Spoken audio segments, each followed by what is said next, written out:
Hi, I'm Emily, and welcome back to another episode of Sports for the Girlies with the Girlies. Yes. I'm Big Claude. You guys already know me. I'm C. I need a fun little nickname. You do. We'll think of one. Trust. Emily's currently here joining us, and we don't have our fond, main member. Fond Dr. G.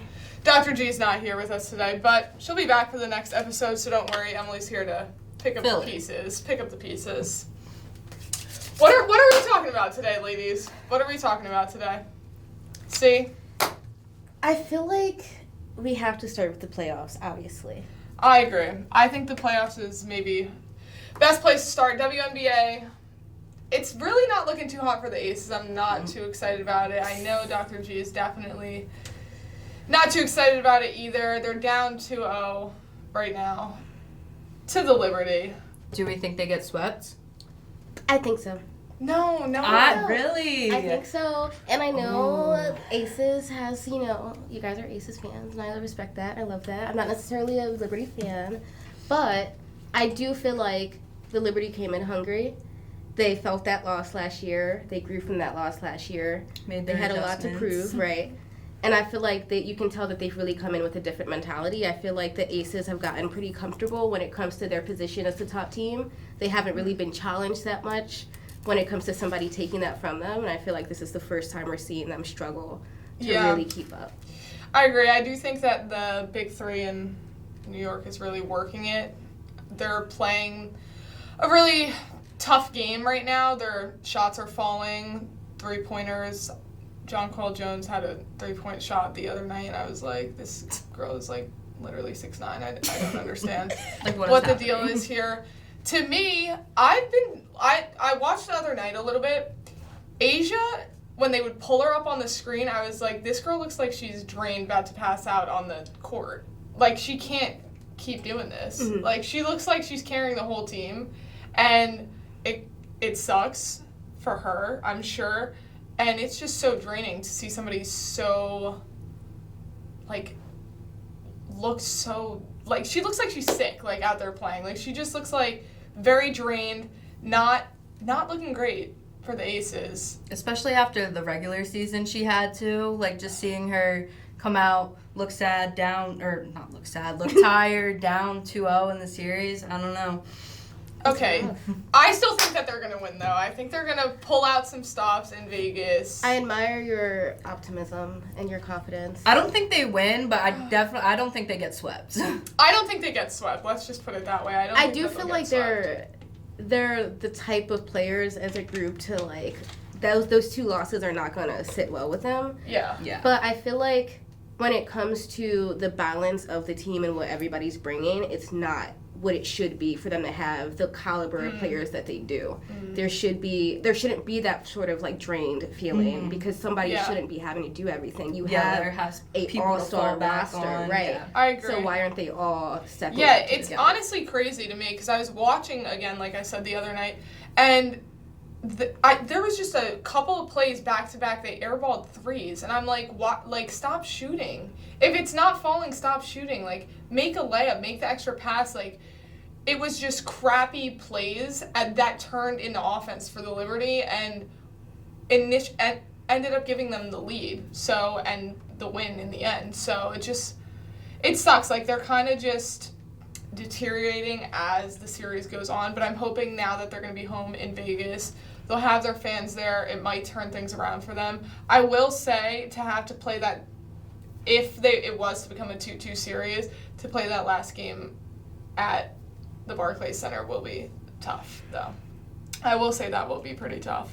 Oh, and the Barclays Center gets crazy. Yeah, I've heard. I've never been to a game. Have you been to a game? So actually, when they were playing the Dream in the first round, I was able to get suite tickets. So that experience was just insane. But the environment, it's different. Rally towels going all the time. The fan engagement was just insane.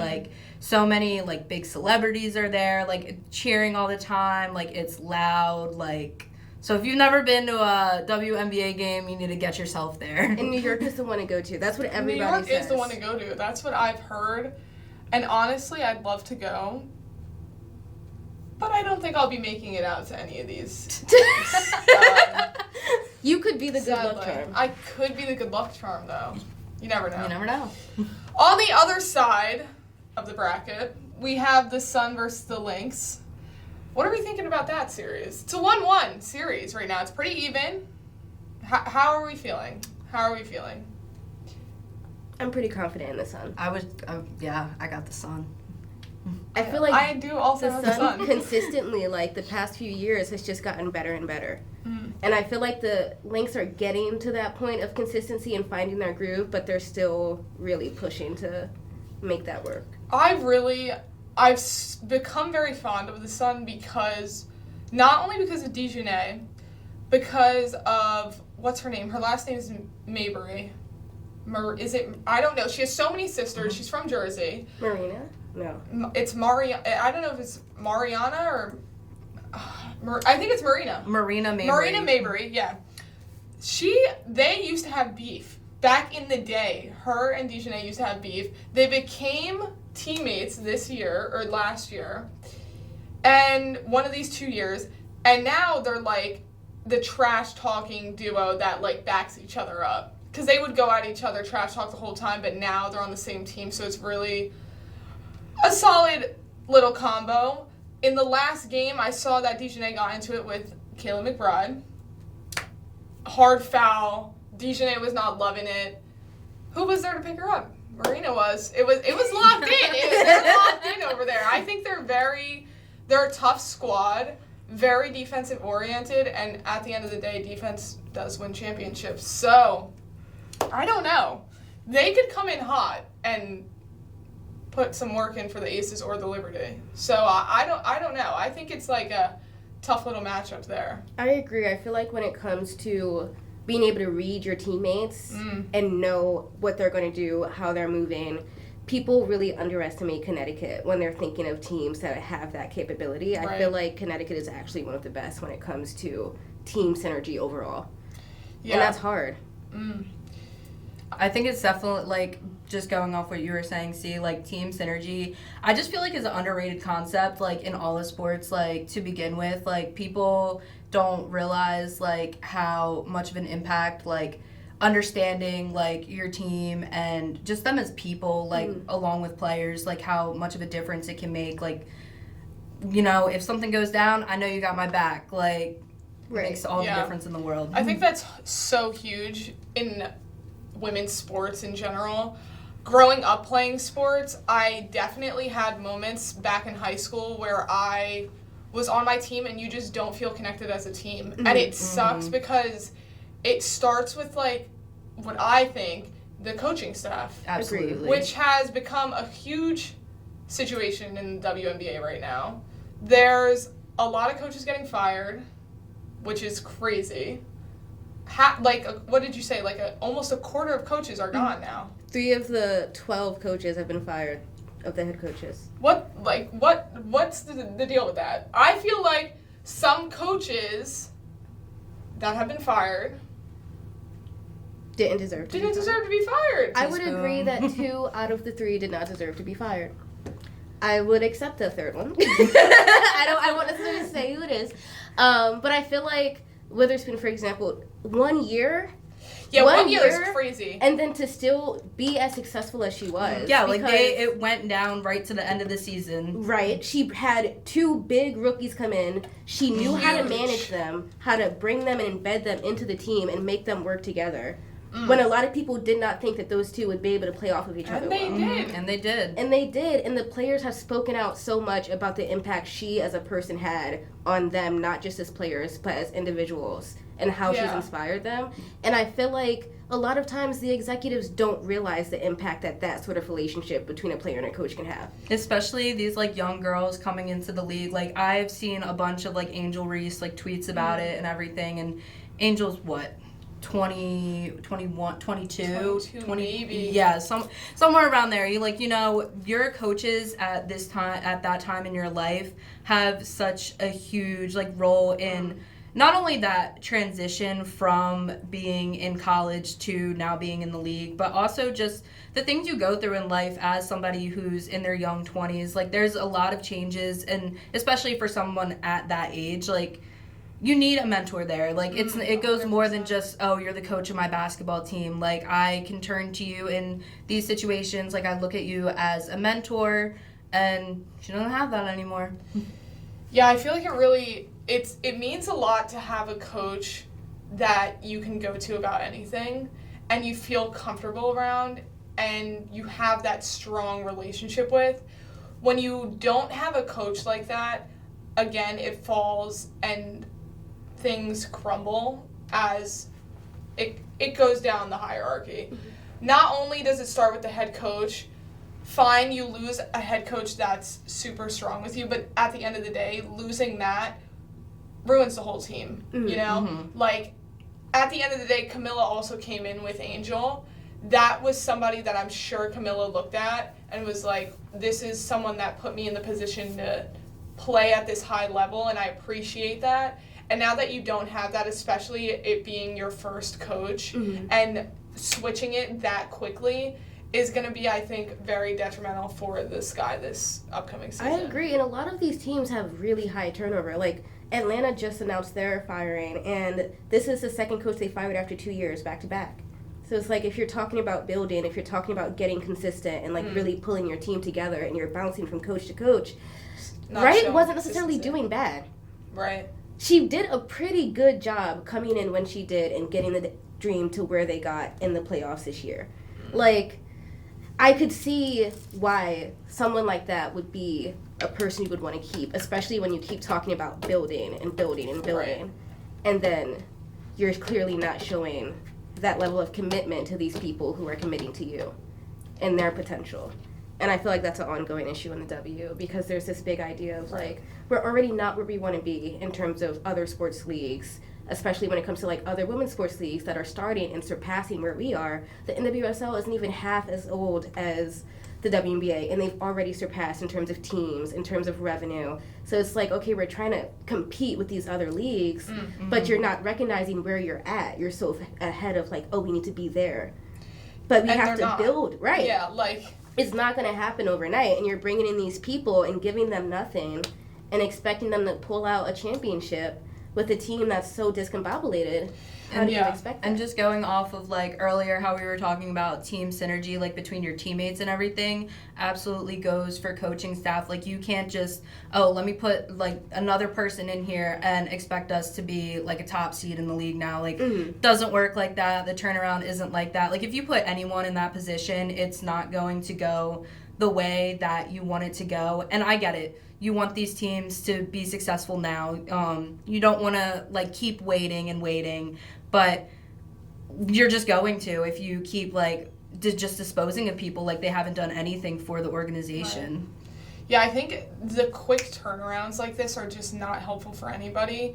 And I think, as we were discussing earlier, the Dallas Wings are also looking at getting rid of their coach. And it's like, yes, I can understand that one a little bit more. But at the same time, it's like, build something. Like, I feel like they have one player in Enrique. I don't really know what they have built around her, really. It's not that strong, and I feel like they need to find ways outside of getting rid of coaches to build a stronger team and make smarter decisions in who they're drafting, who they're keeping, who they're cutting. Everything needs to play into that, and I feel like many teams in the W right now, this past season, have done a really poor job of putting the right people in the right positions, regardless of if it's coaching staff or roster, and it just is, it's really just throwing the whole thing off, and I don't like it at all.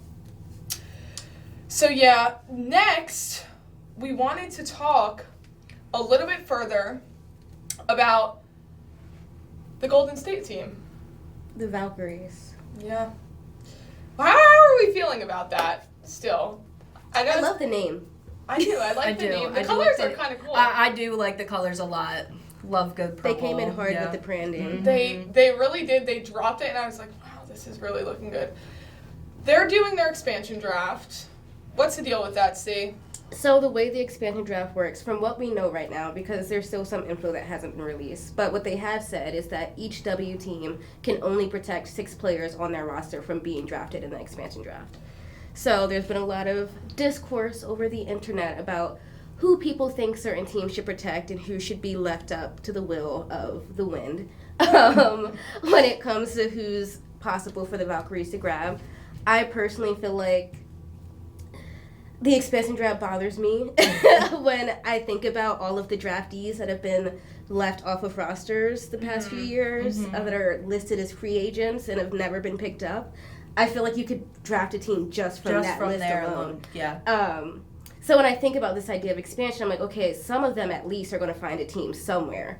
Thankfully, hopefully, with this expansion happening and more spaces opening up, but it's still like mind-numbing to think about how much further it is to go when it comes to how many people are like waiting and like they're sitting in this draft room and it's like everything they've dreamed of, and then within 2 weeks they don't have a team and no way to show it. that. Like, how do you get drafted to a team and then cut in 2 weeks? That to me just makes no sense. How do you at get all. drafted first round? And then get cut. cut. I don't understand how that works. That happened with the one girl from South Carolina a couple years ago, and I remember watching that, and I really enjoyed watching her play at South Carolina, and it was just like this quick turnaround, and she was just off the team. I haven't heard anything about her since, and I'm just kind of like, it must suck to be in the position to be playing for the number 1 team in college basketball, to then get drafted high in the first round, and then to get cut 2 weeks later. It's like, what are we doing? And for me, when I was scrolling through Twitter, as one does, I saw Deja Fair pop up. I saw a little post about Deja Fair, and it's like, Deja Fair was cut from the Aces, and they kept Kate Martin. I don't have an issue with that. I do not love... Like, Kate is good, okay? I'm not going to say she's not good. I like the way her play style is.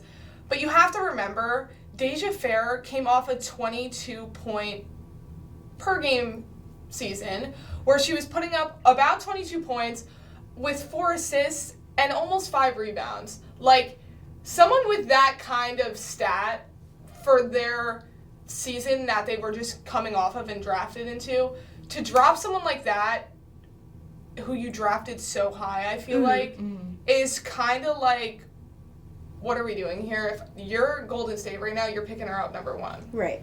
And I would too, because she was a star-studded point guard that was left off a roster. And it sucks because she's, again, another one of those players where it's like, you work so hard to put yourself in front of the camera, in front of the media, in front of everything, to get your name out there, and she just was dropped again. And it just sucks. So I don't know, like, who do you guys think that they should draft? Anyone in particular? Emily Engstler. I agree with that one. I don't know what the deal was with her either.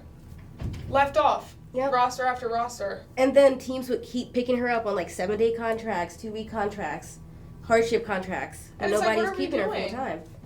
2 weeks? Right. It's a waste of my time. I'm not coming for 2 weeks. It's disrespectful, really.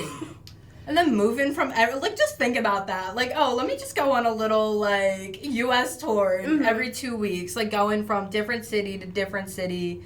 Like, that just does a lot on your mental alone. Let alone so much. Yeah. I feel like they need to come up with a more consistent, like, drafting situation, such as what the NBA has, where the NBA, you're drafting these top guys, and you're not dropping them 2 weeks later. Like, that's just not happening.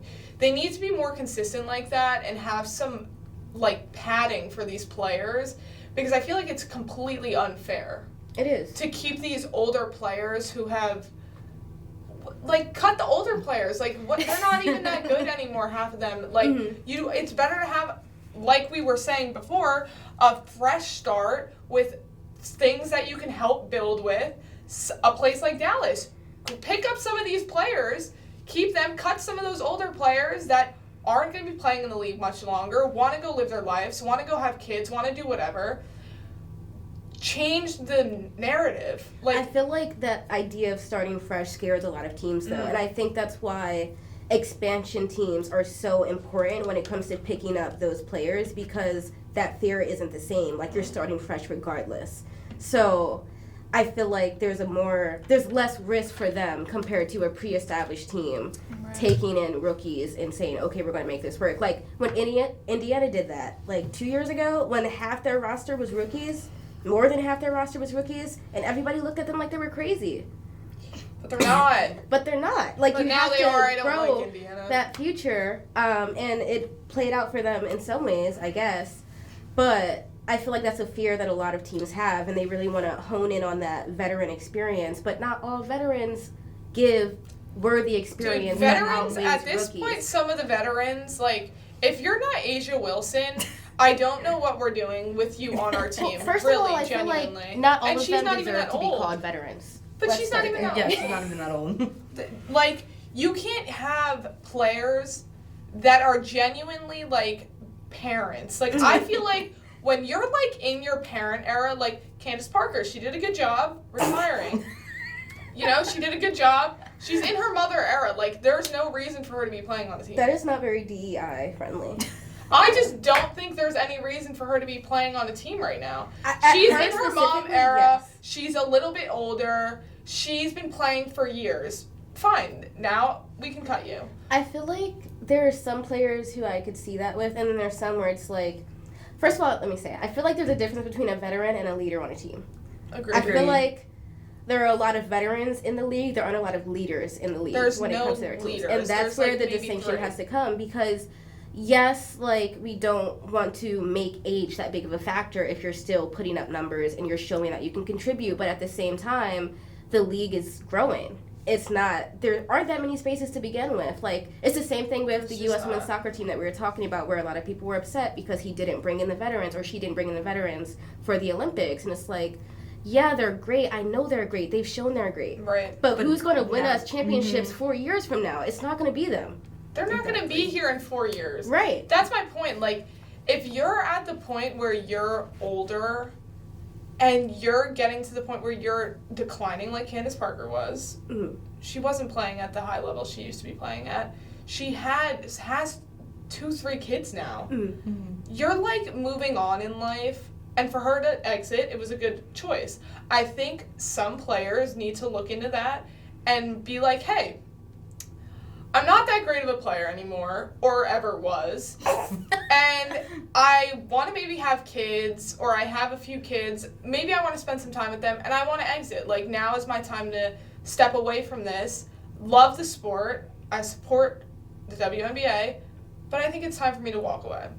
I think a lot of players need to evaluate that, and I think the offices need to evaluate that as well. I agree, but I do feel like that's not the player's issue that the league is so small. Like, it's not my problem that you don't have spots. If I want to take up a spot, True. It's not my issue. But I do feel like there is that level of, like, awareness that I think a good amount of the players do have, but I do think there are some that don't, where it's like, yes, I want to play, yes, I care about my career, but more importantly, I care about this league growing. Right. And, like, Sue Bird was a big pioneer in that, and saying, like, somebody else needs a spot. Like, yes, I can still play, but Or like somebody maybe else even, could play oh, better sorry. than me. No, you're But fine. maybe even like have some sort of leadership role, like realize like, okay, young faces need to come in, like good refresher, like we can build around young people, like this is who is going to go out, win us games the next couple of years, hopefully win us a championship. But realize that you can take that like veteran experience and you don't have to necessarily be on the court to make an impact on that team. You could turn it into leading on the sidelines, like you can turn it into mentoring players, like something like giving back to the league that you already experienced and got so much from, sort of in that way to be able to grow it. Right. Yeah, I think it'd be huge, like, if players in general, like, just were more aware of certain things and, like, just try to make the right decisions, not only for themselves, but for the people around them. I think doing that would make such a big difference. And I think that these expansions are actually very vital right now. And the expansions, I fear, need to occur a little bit faster. I agree. Like, why are we taking 5 years to figure this out? Like, why are we trying to do a team next year and then maybe the year after that? Like, get them done now. Like, get it done. Like, what? Like, there's nothing to wait for. You have all these cities, again, with Kathy, we have like 5-6 cities on the list. Get them all on the list. Figure out the teams, figure out the names, figure out where they're going to play, figure it out. It does not take that long.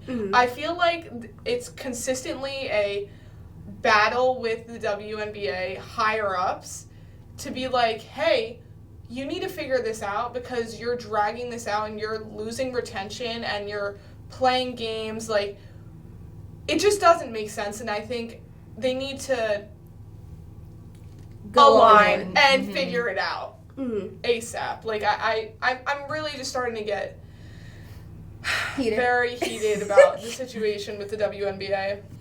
I'm very heated about this Caitlin Clark stuff too. I don't want to talk about it, but I had to say it because I saw it all over the internet. Some things just don't need to be all over the internet. Yeah. It was just not interesting to me at all. I Pissed me off. On the internet while we're talking about that about an expansion team in Denver. And I was like, Denver? Well, there's a lot of money there. Hold on. Denver has a lot of money. It has a lot of money, but more than Philly? Just get Philly their team. Philly needs their team, Yes. but I'm not opposed to Denver being a little bit on that.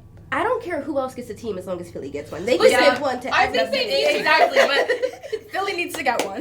I think Philly needs one ASAP. That needs to be the next one. I'm not arguing that any further. No, honestly, I'm a like boycott. when I went to the Liberty game, I was like, there is no way that like I cannot like. There's no reason I shouldn't be able to access this in Philly. Like, why do I have to either go? Like, the closest to us are Liberty, the Sun, and the Mystics. Like, What's wrong with the Mystics? Jeez. Well, I just feel like they play in like a crappy arena. Do they not? I've heard that. yeah.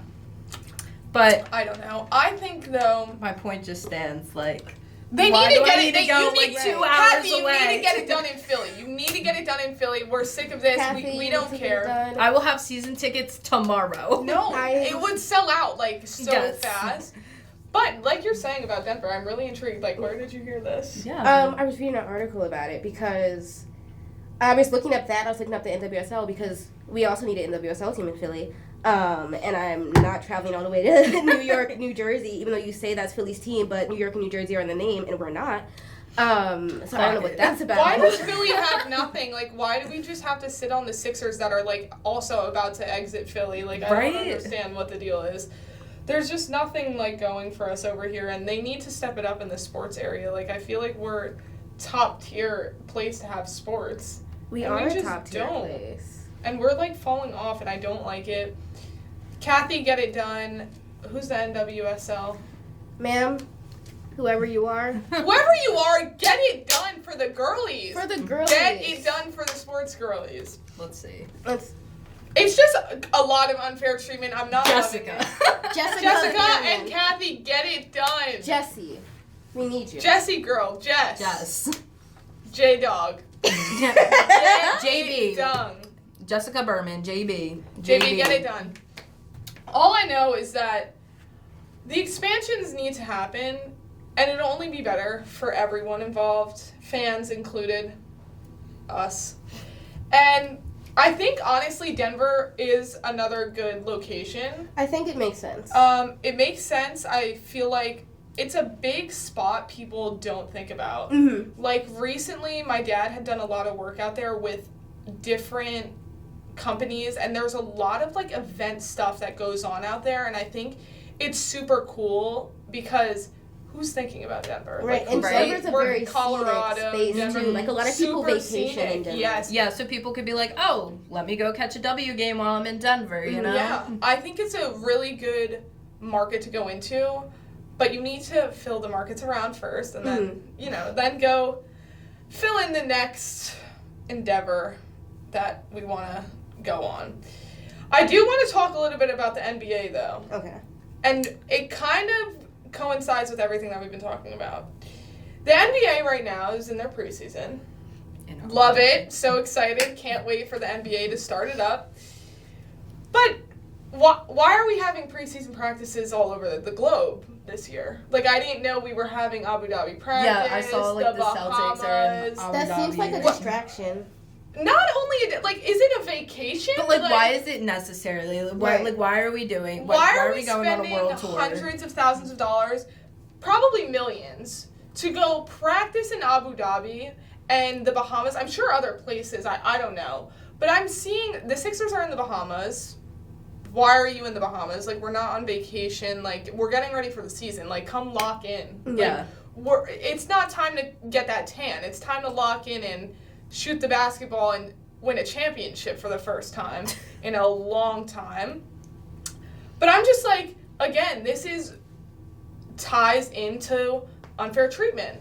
And it's like, why are we having all these practices for funsies in around the world, and the women are sitting here, they practice at home? I've never, when have the women ever had a game outside of the U.S.? Yeah.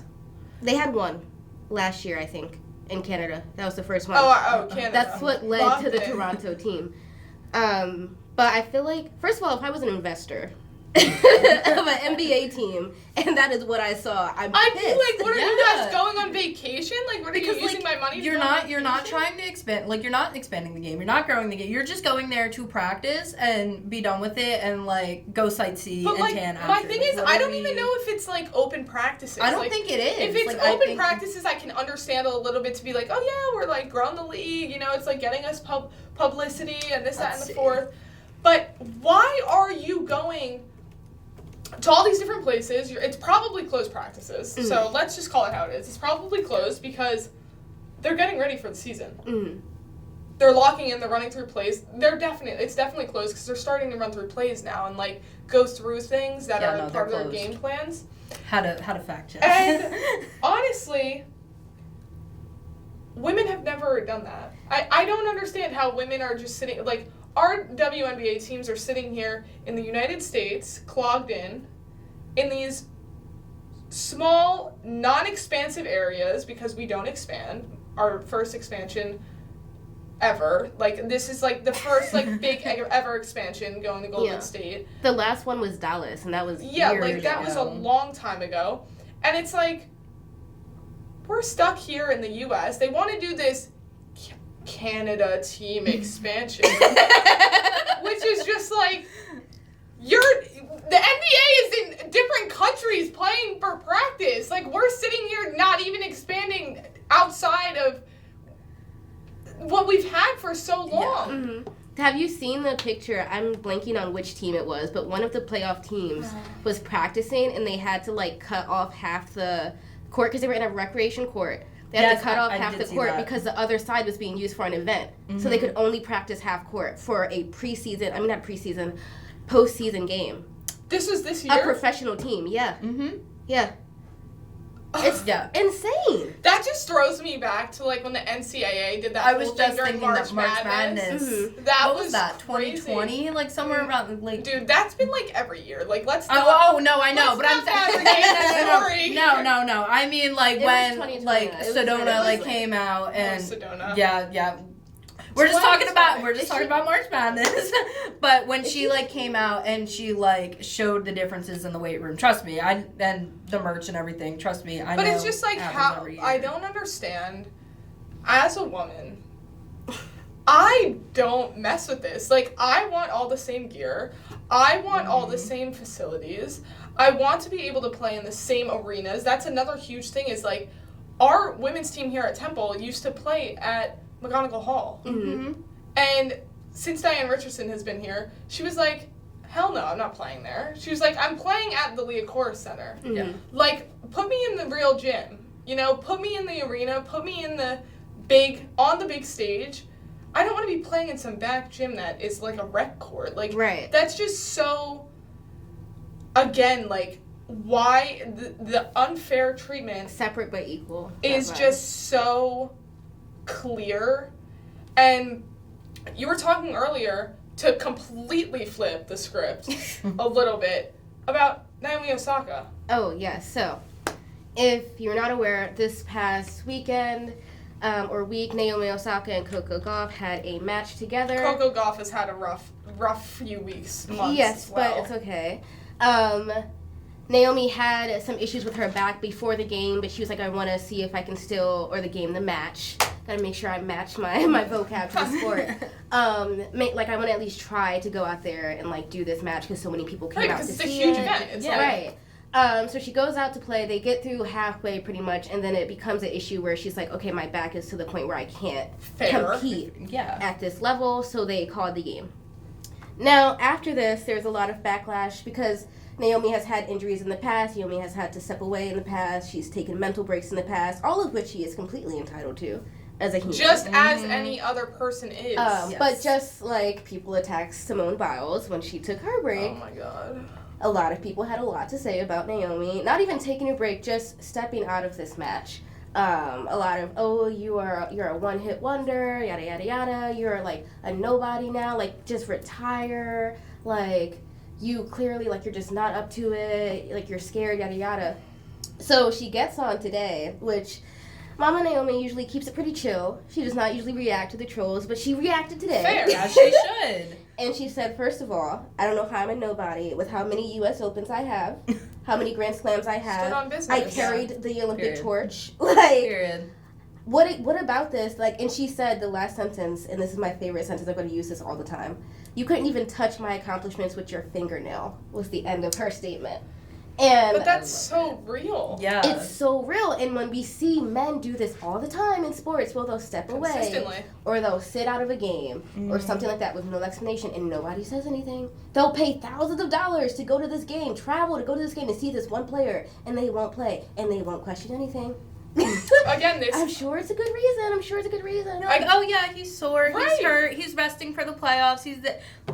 Where's Play in the the game, dude. Like, play in the game. Like, all these people are paying all this money. At least she went out there and, like, attempted And to play. exactly. Like, dude, half of these athletes, I remember going to see, like, LeBron James for the first time. LeBron James, favorite player of all time. Anyways, I'm out there watching him, but I remember, like, I think it was, like, the game right after the game I saw, he, like, didn't play. And I was like, imagine if he didn't play, I would have been so upset. Mm-hmm. Like, it would kill me if he wasn't playing. But again, this is, like, unfair treatment of women, because why are you coming at her for making a decision for herself that male athletes do all the time, and they get injured, they flop in games, they don't play, they disrespect the media, they disrespect the outside world consistently, and it's like, when has a woman ever done that? Mm-hmm. And, like, she even made the effort to go out there, try to play. Like, most of these athletes, like, especially in the NBA, like, you don't see them go out and, like, oh, let me try to play this game. Because, like, fans have traveled to see me from however not far, thinking about spent that. money on this game. Like, they're not thinking about that, but, yeah. It's ridiculous. And, mind you, she just had a baby. Like, let's Wait, I backtrack. totally forgot that Because she just had a baby last year. So it's like, an amazing comeback year Yeah. to have taken so much time off. She's done extremely well in her return. Wait, that's Up definitely until why this her back point. hurts. Like, Exactly. Like, But then people are like, well, you should have never had a kid. Like, then there's that argument. Oh my and it's God. like, like, oh, who well, are you to... you need to choose between being an athlete or having a family. No, And you that don't. is But not... then you like, no. then you line that up with WNBA players, and it's like they have kids. NBA Right. players have kids. Right, Okay, yeah. they're not birthing them, but they have kids. Sydney Leroux is still one of the top-ranked soccer players in the NWSL. She stopped and had 3. And 2. honestly, like, why are we not praising women for having kids and then making some insane comeback, like, and playing Like, didn't sports? Serena play with a child in her stomach? Serena did. Skylar Diggins-Smith also played a good chunk of the season pregnant when she was playing for like Phoenix. dead fully pregnant, and it's like they're still kicking butt. Like, Yeah. Right. and you're They're and still you're doing gonna more than still- you can. Exactly. Yes, or ever have, and it's like you guys have all this to say, and it's just so unfair as female athletes, and being someone that played, if I ever endured that, I don't know, I'd really be pissed. Like, it would drive me to not want to play. Like, I feel like it would just drain me. Yeah. And I feel like that's kind of what people want in a lot of cases, especially, like, considering that she is still in a very white-dominated sport as a minority player, and was one of the first, like, big minority players following the Serena and Venus era to, like, really make a name for herself. Like, she's always had some form of backlash no matter what she did. And she's relatively stayed out of controversy for most of her career. Yeah. So she's never really ever been in it. Right. So it's like... You don't hear that too much. And it's crazy to see her, like, step up and say something. Right, because she never responds. And part of the reason she never responds is because of that idea of the angry black woman. And, like, responding in the way that people responded to Coco when she would respond to refs or she would question calls. Or Serena, Right. So it's like you have to navigate very carefully, especially when you have sponsors and organizations that are primarily white-dominated. Too. Yeah. Right. Mm-hmm. So it's like this space is already not very welcoming to you, so you really have to and it's just a quiet thing. Like, they're very... Tennis, I feel like, it's a sport where there's a certain amount of class when you're playing. You're not sitting here, like, trash talking, yelling, and doing all that. But it reminds me of the Australian player, the guy, and he's just like, he'll rip people apart, rip refs apart, or what are they, umps? What are they? They're umpires now. Or refs. I think they're refs. I thought they were refs. I think they're refs. I can fact check again. Regardless, like, he pops off on some of these refs, and oh, my bad. they don't say They're umps. They are umps. See, I was locked in. I got you. He pops off on these umpires, and it's like, you see a woman do that, and it's like they lose points. Yeah. They're looked at, they're judged, they're in the news the next day, they're all over social media. Twitter feed. Trending. Blowing up because they said something to the umpire. God bless us. It was every single match there's a man in the umpire's face. Throwing the racket, smashing the racket, whatever it is. There's always things like that in the NBA. Same thing. An and one call. They don't call it. A woman runs over to the ref and is like, yo, call the foul. Yelling about calling the foul. A man does that. They don't get teed up. They don't get thrown out the game. They get into fights. They get into full-on fights. A woman gets into a fight. You think about when Camilla pushed Flaugier last year. Her brother came flying out of the stands. Like, I was like, dude, it's like unheard of for women to be strong, stand their ground in sports, and it's just like, again, like, men do it all the time. What is this double standard? It's a part of the sport. Like, it's passion. It's like you work so hard. Like, so hard. This season, all your life, like, to get to this point. And it's like, yes, I am going to go out there and have passion. And I should be able to do that unapologetically. Right. At the end of the day, like, you have your teammates back, regardless of if you have a teammate or not. You're going to stand your ground. You're a woman. Women are so strong nowadays. The things that we as women do, athlete or not, is run circles around. Right. Like, it's unexplainable. So for us to, like, not have the same fair, equal playing field is just kind of like, it just kills us. And it's so, like, deteriorating to our motivation. Yeah. Like, we're not motivated. And it's like, guys, like, I like playing this sport too. Yeah. I like doing this too. I'm the same. There's no difference. I play just as hard as they do. And probably better in some cases. Yeah. So, like, I don't know. Dr. G actually sent me an article the other day about a player who shall not be named. Why? And they were specifically talking about how that player's behavior, she's violent. How that would fly if one of her black teammates were to act the same way. And, like, why we've seen such a decrease in that behavior in the W in previous years, and how that layering of intersectionality of black women plays into how things are interpreted, not necessarily by the refs, but how fans react to it. And it was such an interesting article because it's something that I think about as just a black woman when I'm watching these things. Like, oh, I could never do that. But to see someone, like, really break it down and, like, pull the tweets of what people would say in response to something that she did versus something that Kalia, example, would do a couple of years ago when Kalia and Sophie got into it at that one Phoenix Chicago game. And, like, the reaction to that versus the reaction to some of the stuff Caitlyn does. Or, like, when some of the reactions to how she's speaking to the ref versus how Janae is speaking to the ref. And it's such a big and clear difference.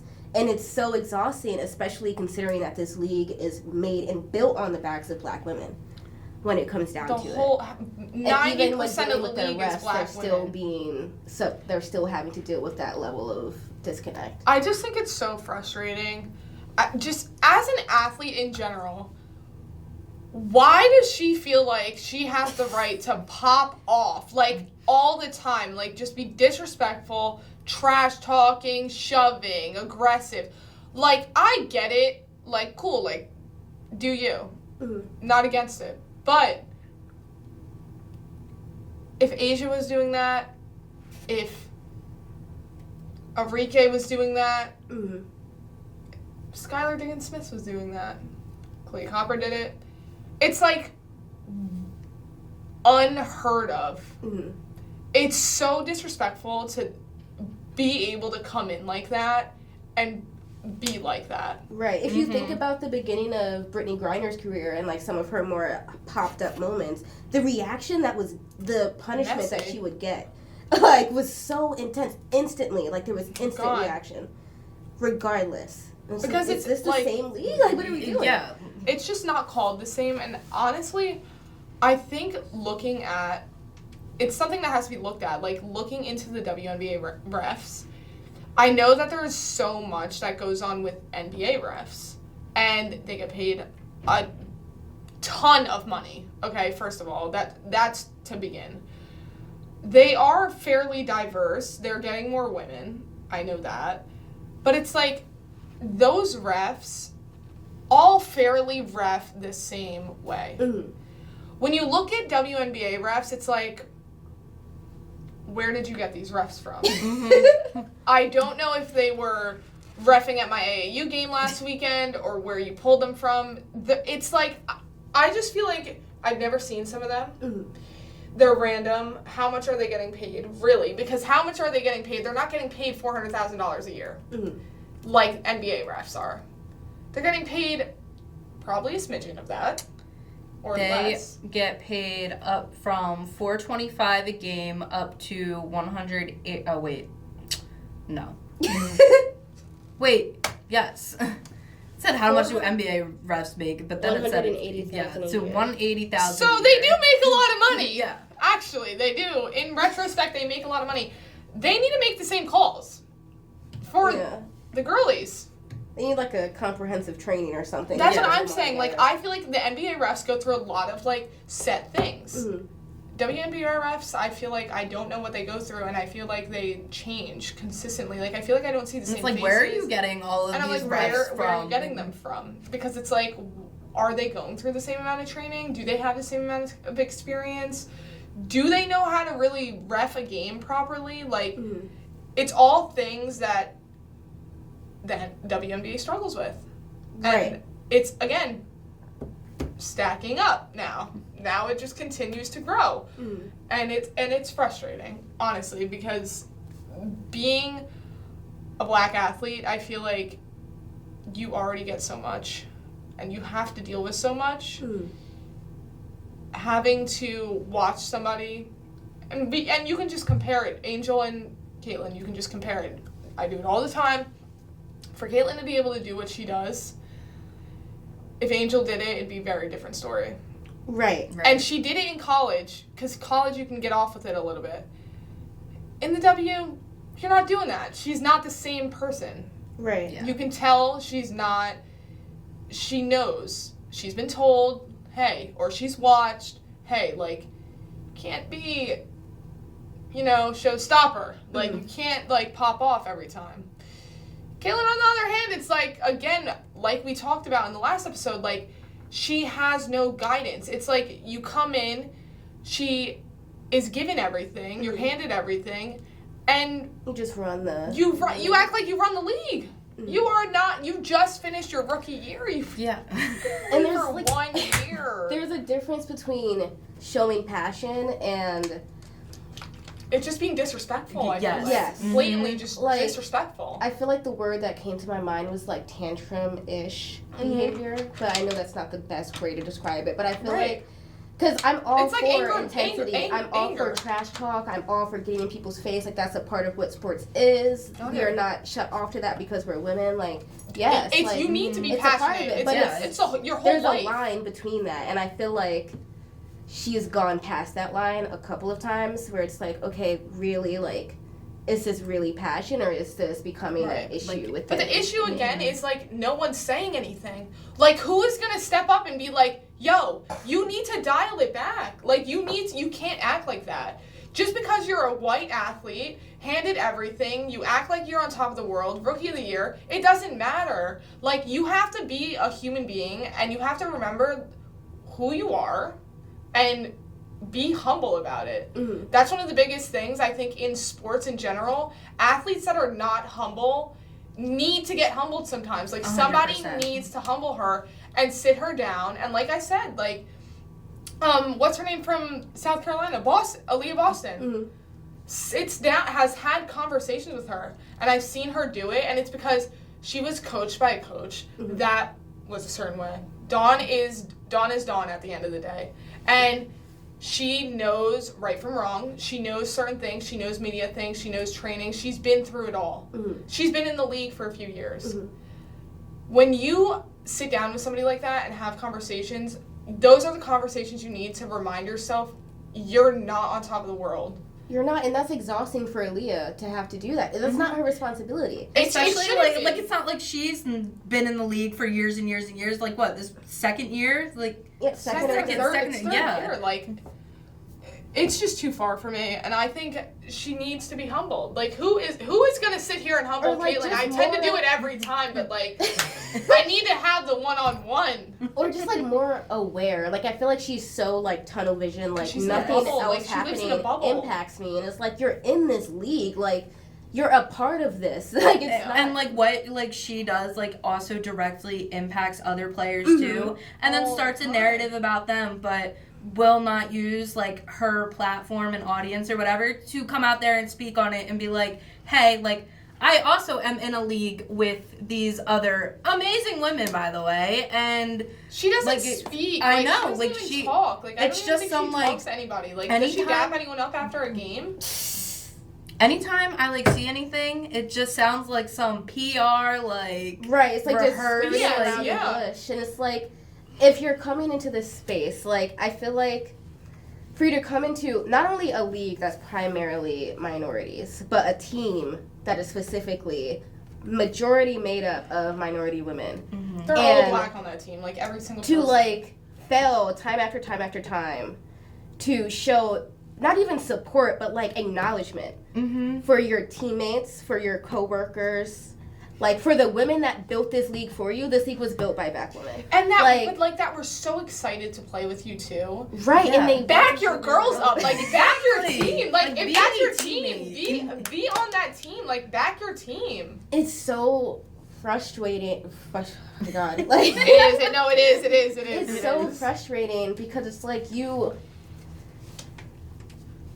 I keep trying to give like grace to her. Everyone No, tries- the grace is gone I've for me. tried. No, trust And me, it's I've like, and really then I tried. think of like all of these other athletes who have stepped up to the plate when they weren't even in positions that called for them to, like she did. Like when I think about a lot of the women on the U.S. women's soccer team who like at that point there was only like one or two other black players on the team, and they still made it vital to them to support their teammates and show up for their teammates in a way that was shown. Like Sue Bird, Diana Taurasi, like Vandersloot. I'm forgetting Vandersloot's wife. What is her name? I don't know. God damn it, her too. Like, there's so many of them that have used their platform so well. Consistently, like, And consistently. And then there's players younger than you. There's like players a lot of like the, Paige. I was just gonna say that a lot of the time I think of Paige and like her speech at the ESPYs. dude, And love Paige. I love Paige. Like Paige is, she's it. She's the one. And it's like, at this point, I'm really starting to think the W is not the place for Caitlyn to be. It's not, because it's such a black predominant league, I feel like. And it's like, why are we naming, like, the whole face of the league is this white girl from Iowa? And if Are you're you going so to be serious? the face of the league, you have to know how to spread your voice. But, like,